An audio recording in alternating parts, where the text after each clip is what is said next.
¿Cuánto estamos dispuestos a pagar? ¿No? Ahora, habíamos dicho algo también, ¿no? Ya, si solo nos concentramos en la demanda, a medida que tenemos más de un bien, estamos dispuestos a pagar como máximo por una unidad adicional cada vez más o cada vez menos. Cada vez menos, ¿no? O sea, digamos que esta es mi demanda de gaseosas. Por la primera gaseosa yo estaba dispuesto a pagar esto, ¿no? Por la segunda gaseosa estoy dispuesto a pagar esto. Por la tercera estoy dispuesto a pagar esto, mucho menos, ¿no? Ya.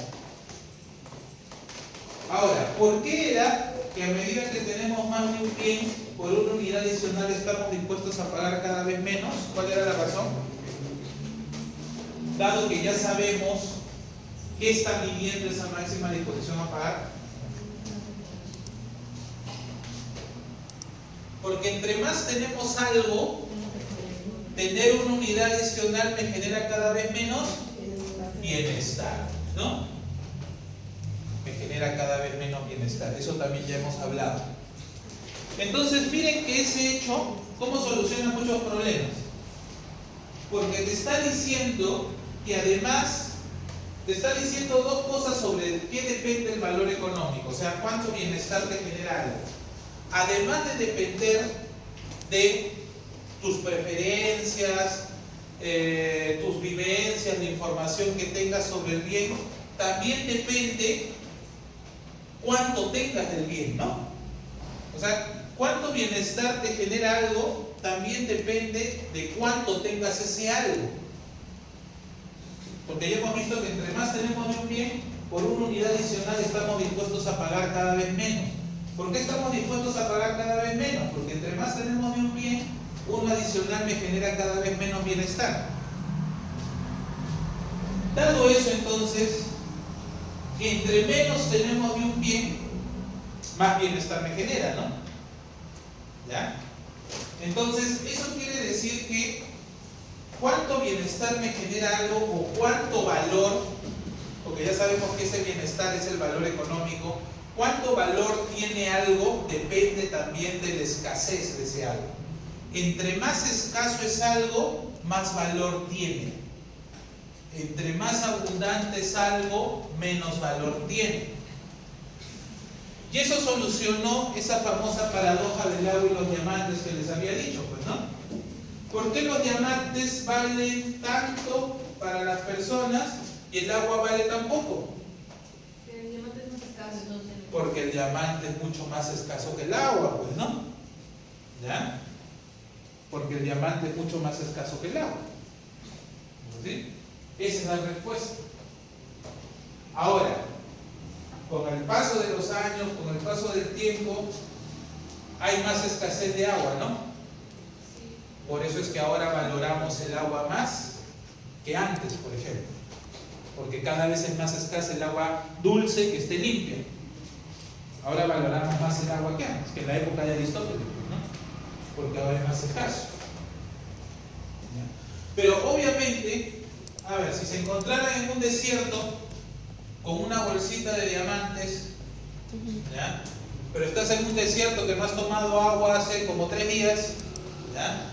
Y tú avisoras que no vas a encontrar agua en mucho tiempo porque estás en el desierto del Sahara perdido y estás con una bolsa de diamantes en la mano y de pronto aparece alguien con un vaso de agua, ¿lo cambiarías?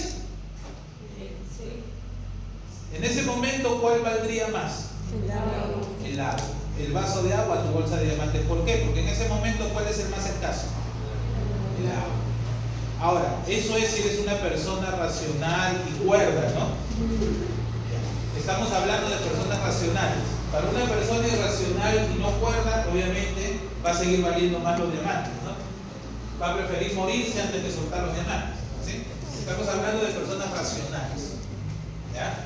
Entonces, el valor de algo también depende de su escasez, ¿ya? El valor de algo también depende de su escasez. Por eso es que acá en Perú valoramos tan poco el agua, aún. En Europa o en otros sitios valoran mucho más el agua. Ya fíjate acá en Lima nomás. Lima es un desierto. Lima es un desierto. Y en un desierto tenemos un parque de las aguas. ¿Te parece lógico? No, o sea, eso demuestra que tanto apreciamos el agua, ¿no?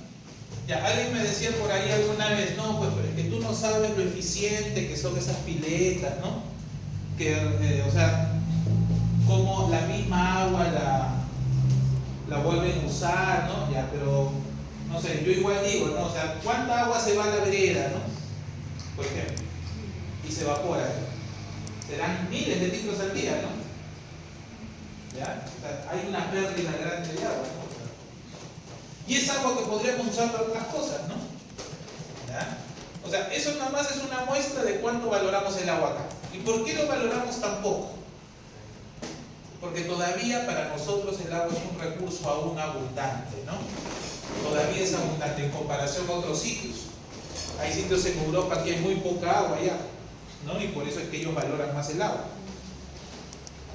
¿Por qué creen que, por ejemplo, si tú te vas a Francia o a un sitio por ahí, si eres latino y vas a un hospedaje, a algún sitio, te cobran más? Si eres latino. Porque saben que tú te vas a bañar más. El latino está acostumbrado a bañarse 2, 3 veces al día, ¿no? Ya, ellos no. Saben que tú vas a gastar más agua y te cobran más. ¿Y por qué nosotros nos bañamos 2 o 3 veces al día? Ya, porque hace más calor, pero una de las razones es porque tenemos más agua, pues. Apreciamos menos el agua. ¿Ya? Apreciamos menos el agua porque todavía es abundante para nosotros. Todavía es abundante para nosotros. O sea, el valor de algo también depende de su escasez. Y eso se ve en la demanda. Por eso es que entre más tenemos de algo, estamos dispuestos a pagar cada vez menos, ¿no?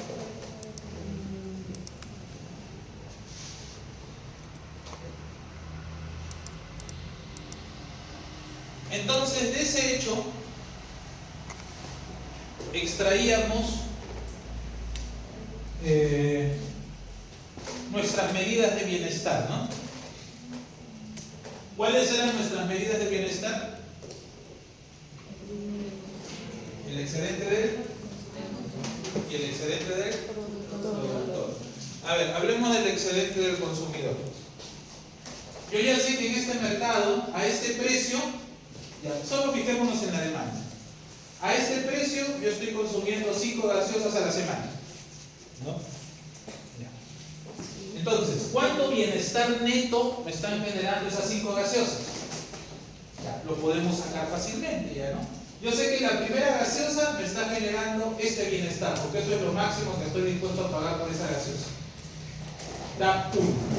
¿Y cuánto estoy pagando? P, ¿no? Entonces, si a DAP 1 es toda esta distancia, le quito P, me está quedando esta distancia. Esa distancia sería el bienestar neto, ¿no? Que estoy obteniendo por esa primera gaseosa. Por la segunda gaseosa sería este bienestar neto. Por la tercera este y así sucesivamente, ¿no? Si yo sumo todo eso, estaría obteniendo el bienestar neto que me dan esas 5 gaseosas, ¿no? Y a eso, a esa suma, que ya podríamos decir que es toda esta área, le llamamos el excedente del consumidor, ¿no? O sea, mediante ese término del excedente del consumidor, lo que estamos haciendo es medir el bienestar neto que nos genera el consumo de una cierta cantidad de un bien, en términos monetarios. Bueno, para el productor es el beneficio que obtiene el productor, ¿no? Entonces, valor de los bienes y servicios ambientales.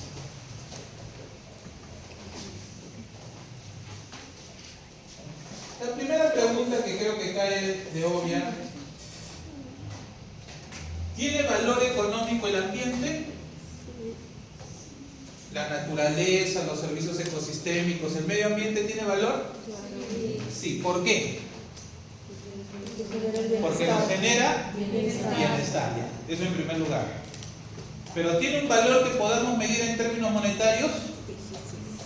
Sí. Una, porque nos genera bienestar. ¿Y cómo podría medir ese bienestar en términos monetarios? Sabiendo cuánto estamos dispuestos a pagar por esos elementos del ambiente, ¿no? ¿Y estamos dispuestos a pagar por disfrutar de un mejor ambiente? Sí, ¿no?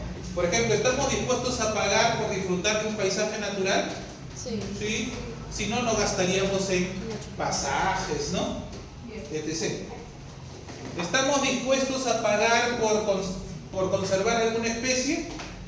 Sí, hay mucha gente que está dispuesta a pagar por conservar alguna especie, ¿no? O sea, como estamos dispuestos a pagar por disfrutar de bienes y servicios ambientales, entonces esos bienes y servicios ambientales tienen un valor económico. Nos generan bienestar y podemos medir ese bienestar que nos generan en términos monetarios, ¿no? Por eso dice acá, las personas están dispuestas a pagar dinero para obtener beneficios ambientales o para librarse de daños ambientales, ¿no? Por ejemplo, estamos dispuestos a pagar por disfrutar de un paisaje. Estamos dispuestos a pagar por disfrutar aire limpio. Estamos dispuestos a pagar para obtener recursos mineros. Estamos dispuestos a pagar por librarnos del ruido, ¿no? ¿Cómo? A ver, ¿cuál es la prueba de que la gente está dispuesta a pagar por librarse del ruido? ¿Audífonos? ¿Acaso no hay gente que está dispuesta a pagar más por una casa si es que esa casa está en un sitio donde no hay mucho tráfico? Sí, ¿no? Si la gente no estuviera dispuesta a pagar por librarse del ruido, ¿por qué pagaría más por una casa en un sitio donde hay menos tráfico y menos ruido? No lo haría, ¿no? Entonces, hay muchas pruebas de que estamos dispuestos a pagar por disfrutar de bienes y servicios ambientales, ¿ya? Y por lo tanto, esos bienes y servicios ambientales tienen una demanda que podemos estimar. Porque acuérdense siempre que la demanda no es otra cosa que las máximas disposiciones a pagar por unidades adicionales de un bien. Y si podemos estimar una demanda, podemos estimar el excedente del consumidor, ¿ya? O sea, ¿cuánto bienestar neto le genera a las personas el consumo o el disfrute de esos bienes y servicios ambientales? Esa es la clave para poder hallar el valor de impactos ambientales. Por ejemplo, los impactos ambientales que van a generar sus proyectos, ¿no? ¿Cómo puedo estimar cuánto bienestar le va a generar a la sociedad o a las personas los proyectos que están evaluando? Ya tenemos una idea teórica de cómo, ¿no? ¿Cómo podemos hallar ese bienestar neto? Estimando los excedentes del consumidor, por ejemplo, ¿no? Los excedentes del consumidor que van a obtener esos miembros de la sociedad que van a consumir esas mejoras ambientales, ¿ya? Entonces, teóricamente, eso es lo que vamos a hallar, directa o indirectamente. Y ahí es donde entran los métodos de valoración económica, para poder hallar esos excedentes del consumidor o esos excedentes del productor, ¿ya? Entonces, lo primero que tiene que quedar claro es que los bienes y servicios ambientales o las mejoras en bienes y servicios ambientales tienen una demanda que podemos estimar, porque la gente está dispuesta a pagar por disfrutar de esas mejoras o para librarse de un mal, ¿no? De un impacto ambiental negativo. Y si podemos estimar esas demandas, podemos estimar el excedente del consumidor. O sea, cuánto bienestar neto generarían esas mejoras ambientales, ya sea de forma directa o de forma indirecta, como vamos a ver. Y ahí es donde entran los métodos de valoración económica ambiental.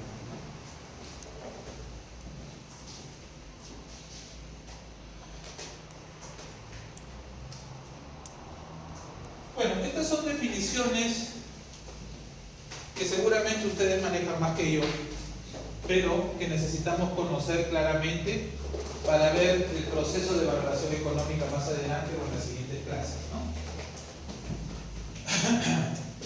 Primero, vamos a empezar definiendo qué cosa es un ecosistema. ¿Qué cosa es un ecosistema?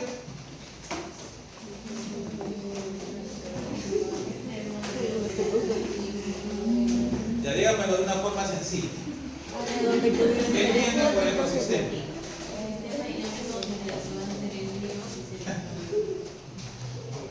Bueno, empecemos hablando de qué cosa es un sistema. ¿Qué entienden por sistema? Sistema donde interactúan Donde se interactúa energía. ¿Ah? ¿Qué? Interacción de... Un sistema es un conjunto de elementos que interactúan, ¿no? Eso es un sistema. Entonces un ecosistema también es un conjunto de elementos que interactúan. ¿Qué elementos interactúan en un ecosistema? Las plantas, los animales, el agua, el suelo, las rocas. O sea, lo vivo y lo no vivo, ¿no? Lo biótico y lo abiótico. Esos son los elementos que interactúan en un ecosistema. ¿Ya? De esas interacciones surgen lo que le llamamos funciones ecosistémicas o funciones ambientales. Por ejemplo, de la interacción en un ecosistema de un bosque, por ejemplo, de la interacción de los árboles con el suelo, los nutrientes del suelo, el agua, los insectos y los animales, ¿ya? Surge una función ecosistémica muy importante que es la captura de CO2. ¿Ya? Igual, de esa interacción entre los árboles, el pasto, el agua, la vegetación, surge una función ecosistémica que es muy importante, que es el hábitat para polinizadores. ¿Ya? Digamos. Entonces, de la interacción que se da en los ecosistemas, de lo biótico y lo abiótico, surgen funciones ecosistémicas. ¿Ya? Ahora, cuando esas funciones ecosistémicas le generan bienestar a la sociedad, le llamamos servicios ecosistémicos. ¿Ya? Entonces, esa es la definición de un servicio ecosistémico. Es el bienestar que obtiene la sociedad de los ecosistemas. Ese es un servicio ecosistémico. O sea, ¿la captura de CO2 que realizan los bosques le genera bienestar a la sociedad? Sí, es un servicio ecosistémico. ¿La polinización que se da en los ecosistemas le genera bienestar a la sociedad? Sí, es un servicio ecosistémico, ¿no? ¿Ya? Etc. Entonces, miren que el concepto de servicios ecosistémicos es un concepto antropocéntrico, ¿no? Es el bienestar que obtenemos de los ecosistemas. En realidad es un concepto económico, el concepto de servicios ecosistémicos, porque el concepto de servicio es un concepto económico.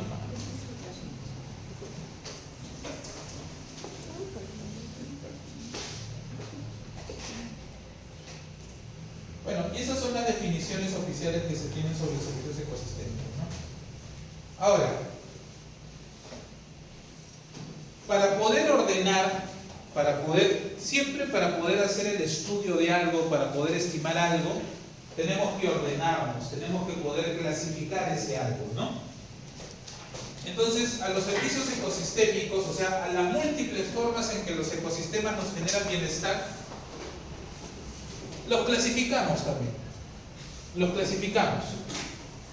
¿Ya? Y por eso, alguno de sus trabajos es importante conocer esa clasificación. Algunos de los trabajos que han expuesto, por ejemplo, los que están hablando de mejorar el servicio de regulación hídrica, ¿no? Por ahí hablaban de mejorar el servicio de provisión y culturales que brindaban, no me acuerdo qué ecosistema, ¿no? Entonces es importante conocer estos conceptos, ¿ya? A los diferentes servicios ecosistémicos que pueden brindarnos los ecosistemas, la clasificación más común es esta de acá. Clasificarlos en servicios de provisión, servicios de regulación, servicios culturales y servicios de soporte. ¿Ya? Los servicios de provisión son los bienes que obtenemos de los ecosistemas. ¿Qué bienes obtenemos? Bienes concretos que obtenemos de los ecosistemas. ¿Qué bienes obtenemos? A ver, pensemos en un ecosistema amazónico. ¿Ya? Un bosque amazónico. El bosque que tenemos ahí en Madre de Dios. ¿Ya? A ver, ¿qué bienes obtenemos de ese bosque? Madera, ¿no? Ya, la madera es un servicio de provisión. ¿Qué obtienen las comunidades ahí? Alimentación. Alimento, por ejemplo, carne, ¿no? Lo que le llamamos carne de monte. Ya, es un servicio de provisión. De repente, plantas medicinales, ¿no? Ya, es un servicio de provisión. Los peces es un servicio de provisión. ¿Ya? O sea, los servicios de provisión son los bienes que obtenemos de los ecosistemas. Madera, plantas medicinales, alimentos. ¿Ya? Esos son los servicios de provisión. Los servicios de regulación son más gaseosos, ¿no? Son más gaseosos. Por ejemplo, la captura de CO2 es un servicio de regulación. Es un servicio ecosistémico de regulación. Porque se da en esos procesos del ecosistema, ¿no? A ver, ¿por qué los árboles capturan CO2? Porque es parte de su forma de capturación de energía. En su fotosíntesis, ¿no? Tiene que capturar CO2 para poder crecer. La captura de CO2 se da cuando crecen los árboles, ¿no? Por eso, por ejemplo, un bosque antiguo, un bosque viejo, captura CO2, casi nada, ¿no? Casi nada. Los árboles capturan CO2 cuando crecen, igual que las plantas, igual que el pasto también captura CO2, ¿no? Pero cuando ese pasto crece, ¿ya? Bueno, ese es un servicio de regulación. O sea, no estamos hablando de un bien como la madera, como las plantas medicinales, como las frutas, ¿no? Porque, por ejemplo, el servicio de regulación que hacen los bosques, ¿te lo puedes comer? ¿Lo ves? No. Pero te beneficia, ¿no? Te beneficia, permite que tengas un mejor clima, aire más limpio, o sea, es un servicio de regulación. Igual, el servicio de regulación hídrica que brindan las cabeceras de los ecosistemas de las cabeceras de cuenca. Tenemos como 2 proyectos de ustedes que están viendo eso, ¿no? Y ese es un servicio de regulación. Igual, ¿la regulación hídrica nos la podemos comer? No. ¿La regulación hídrica, nos vestimos con la regulación hídrica? No. ¿Ya? Es un servicio, o sea, es un intangible. Gracias a ese servicio de regulación hídrica tenemos agua, ¿sí? Pero el servicio de regulación hídrica per se es un servicio de regulación. Igual que el servicio de polinización, etc. ¿Ya? Son servicios de regulación. Después tenemos los servicios culturales. Los ecosistemas también nos brindan bienestar por temas culturales. Por ejemplo, los paisajes de los ecosistemas. Los servicios paisajísticos son servicios culturales, ¿no? Claro, el turismo son servicios culturales. Pero el turismo, ¿por qué se da? ¿Por qué haces turismo en un sitio? Porque quieres disfrutar de los paisajes, quieres disfrutar de esas cosas, ¿no? O de otros servicios recreativos que te brindan. Esos servicios recreativos que te brindan muchos ecosistemas son servicios culturales, ¿ya? También nos brindan servicios educativos, inspirativos, ¿no? Hay mucha gente que se inspira mirando la naturaleza, ¿no es así? Le escribe una carta muy bonita a su enamorada, ¿no? O a su enamorada. ¿Ya? Son servicios, de esa manera también nos genera bienestar los ecosistemas. ¿Ya? Acuérdense que los servicios ecosistémicos son todas las formas en las que un ecosistema nos puede generar bienestar, o que la naturaleza nos puede generar bienestar. Entonces, por temas culturales también nos puede generar bienestar, ¿no? Le llamamos servicios culturales. Y después tenemos los servicios de soporte, que son más complejos de entender, ¿no? En clasificaciones más modernas, todo esto ya lo han metido dentro de servicios de regulación, ¿no?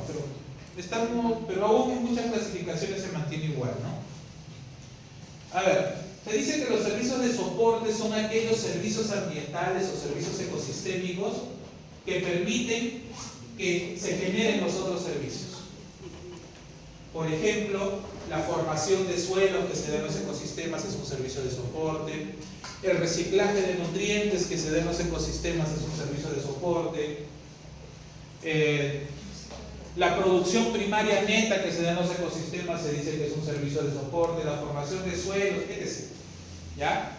O sea, son aquellos servicios que permiten que se den los otros servicios. Por ejemplo, si en un ecosistema no se diera formación de suelos, ese ecosistema no puede proveer servicios de provisión, servicios de regulación, servicios culturales, por ejemplo, ¿no? ¿Ya? Entonces, ¿por qué tenemos una clasificación de todas esas formas en las que un ecosistema nos genera bienestar? Pues porque necesitamos ordenarnos para poder estimar el bienestar que nos generan esos ecosistemas, ¿no? Por ejemplo, hay proyectos de ustedes que quieren recuperar un ecosistema. Por ahí hablaban de reforestar, mejorar un bofedal, ¿no? Reforestar y mejorar un bofedal. Ya. Vas a reforestar y mejorar ese bofedal. ¿Por qué? ¿Qué es lo que quieres mejorar de ese ecosistema? ¿Qué servicio? A todos. Ya. Porque quieres mejorar todos. Ya. Entonces, a ver, estímate los beneficios que va a obtener la sociedad por mejorar todos. Que va a ser casi imposible hacerlo, ¿no? Entonces, por eso es que acotamos, ¿no? Ya, no, yo quiero recuperar este ecosistema porque quiero recuperar tal servicio ecosistémico. ¿Cuál? Ya necesitas alguna clasificación para decir cuál, ¿sí? Para ordenarnos, para poder hacer viable la estimación, para poder hacer viable el estudio. ¿Ya?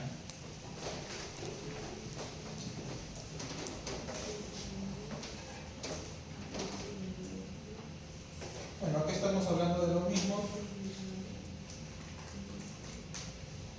Entonces, ¿qué es esto del valor económico total? A ver. Lo que pasa es que un mismo bien o servicio ambiental le puede generar bienestar a las personas de diferentes formas. De diferentes formas. ¿Ya? Por ejemplo, hablemos de un bien ambiental. ¿Ya? Un árbol. ¿De qué formas un árbol nos puede generar bienestar? Purificación del oxígeno. Nos brinda sombra. Porque nos brinda sombra, ¿no? Ya, esa es una forma. ¿De qué otra forma nos podría generar bienestar? ¿Ah? Regulando la temperatura. ¿De qué otra manera? Oxígeno y Dependiendo de la especie puede brindar frutos. Puede brindar frutos. Cortaviento, ¿no? Por ahí creo que dijeron para uno de sus proyectos que podía reducir la contaminación que generaba la empresa en Loroya, ¿no? Creo, ¿no? ¿Ya? O sea, miren que un mismo árbol puede generarle bienestar a la sociedad de muchas formas distintas. El mismo árbol. Para algunos les genera bienestar por la sombra que les brinda. Para otros de repente les genera bienestar ese árbol simplemente por el hecho de que existe el árbol. ¿Ya? Eso también tenemos que reconocerlo, ¿no? Que hay cosas que nos generan bienestar simplemente por el hecho de saber que existen. Por ejemplo, ¿a ustedes les genera bienestar que el oso panda no se haya extinto? A mí sí, ¿no? El día que yo sepa que ya no hay oso panda, de hecho que me voy a poner a llorar, me voy a poner muy triste, ¿no? ¿Por qué? Porque en realidad me genera bienestar el saber que no se han extinto. Así sea que haya poquitos allá en Japón, pero el hecho, en China, ¿no? Pero el hecho de saber que existen me genera bienestar. Lo más probable es que yo nunca vaya a ver un oso panda en persona. Es lo más probable. Menos me voy a comer un oso panda, ¿no? Menos me voy a vestir con su piel. Pero el hecho de saber que existe me genera bienestar. ¿Ya? Eso es algo que también se reconoce. Acuérdense que en economía el valor de algo está determinado por el bienestar que nos genera ese algo. Y muchas cosas nos generan bienestar por el hecho de saber que existen, simplemente. ¿Ya? Entonces, de eso se trata el valor económico total. Es tratar de clasificar también todas las formas en las que un mismo bien o servicio ambiental le puede generar bienestar a la sociedad, que puede ser de muchas formas. A eso le llamamos los tipos de valor. ¿Ya? Los tipos de valor.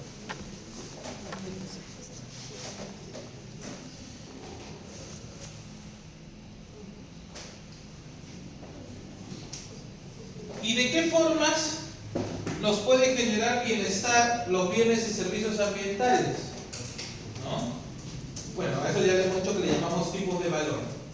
Y los dividimos en dos grandes grupos: los valores de uso y los valores de no uso. ¿Ya? Ojo, les voy advirtiendo algo, ¿no? De repente, en su búsqueda, al momento que quieran estimar los beneficios de sus proyectos, van a encontrar estudios que dicen: hemos usado el método del valor económico total. Ya no es una tontería, es una barbaridad. El valor económico total no es un método, es la clasificación que le damos a las diferentes formas en las que los bienes y servicios ambientales nos generan bienestar. ¿Ya? Entonces, ¿de qué forma los bienes y servicios ambientales nos pueden generar bienestar? O sea, ¿tienen valor para nosotros? Pues puede ser por su uso, pero también puede ser por su no uso. ¿Ya? Por su no uso. Dentro de los valores de uso tenemos los valores de uso directo, los valores de uso indirecto y los valores de opción. A ver. Es decir, un árbol le puede generar bienestar a la sociedad por su madera, ¿no? La madera tiene un valor de uso directo, porque nos genera bienestar por su uso directo. Por ejemplo, los frutos de ese árbol también tienen un valor de uso directo, ¿no? Porque nos generan bienestar por su uso directo, o sea, porque me como esa fruta. ¿Cómo me genera bienestar una manzana? ¿Porque la miro? No, porque me la como, ¿no? O sea, tiene un valor de uso directo para mí, porque me genera bienestar por su uso directo, porque me la como. Esta casaca, ¿por qué me genera bienestar? Porque me abriga. Por su uso, ¿no? No por el hecho de que exista, ¿no? Sino porque me abriga, porque la uso, tiene un valor de uso directo. ¿Ya? Por ejemplo, la sombra que me brinda un árbol, ¿por qué me genera bienestar? Por su uso directo, ¿no? O a mí me genera bienestar la sombra porque la miro de lejos. No, la sombra no me genera bienestar porque la miro, ¿no? La sombra me genera bienestar porque la uso, porque me pongo debajo de la sombra para que me cubra del calor, tiene un valor de uso directo. ¿Ya? Entonces, muchos bienes y servicios ambientales nos generan bienestar por su uso directo. El agua, ¿por qué nos genera bienestar? Uso directo. Porque la miramos, porque la tomamos, ¿no? Por su uso directo. Los paisajes también, ¿no? Los paisajes también nos generan bienestar por su uso directo. ¿Ya? Por su uso, porque vas y disfrutas del paisaje. ¿Ya? Los valores de uso indirecto. Muchos bienes y servicios ambientales nos generan bienestar por su uso, pero por su uso indirecto. A ver, por ejemplo, el servicio de captura de CO2. ¿Cómo nos genera bienestar el servicio de captura de CO2? ¿Porque lo miramos? ¿Nosotros miramos cómo captura el CO2 los árboles? ¿Porque lo comemos? Tampoco. ¿Cómo nos genera bienestar el servicio de captura de CO2? Porque respiramos aire limpio. Porque gracias al servicio de captura de CO2, ¿qué disfrutamos? Aire limpio. Aire limpio, un mejor clima, ¿no? O sea, nos genera bienestar por su uso, pero por su uso indirecto. Es igual que, por ejemplo, la polinización, el servicio ecosistémico de polinización. ¿Ya? ¿Cómo le genera bienestar a la sociedad la polinización? Porque gracias a la polinización, ¿qué tenemos? Productos agrícolas, ¿no? Y al consumir o vender esos productos agrícolas, ahí obtenemos el bienestar, ¿no? O sea, la polinización no nos genera bienestar porque nos comemos la polinización o alguien se come las abejas, ¿no? O porque miramos la polinización, no. La polinización nos genera bienestar porque gracias a la polinización tenemos productos agrícolas. Y al consumir o vender esos productos agrícolas, ahí obtenemos el bienestar. Entonces la polinización tiene un valor de uso indirecto. Todos los servicios de regulación tienen valores de uso indirecto. La regulación hídrica, el reciclaje de nutrientes, la formación de suelo, los servicios de soporte también, ¿no? Todos nos benefician, pero por su uso indirecto. ¿Ya? A ver, los valores de opción. Lo primero que iba a hacer. Ya estamos sobre el agua, vamos a dejarlo acá. Ya, entonces continuamos la próxima ¿Qué más?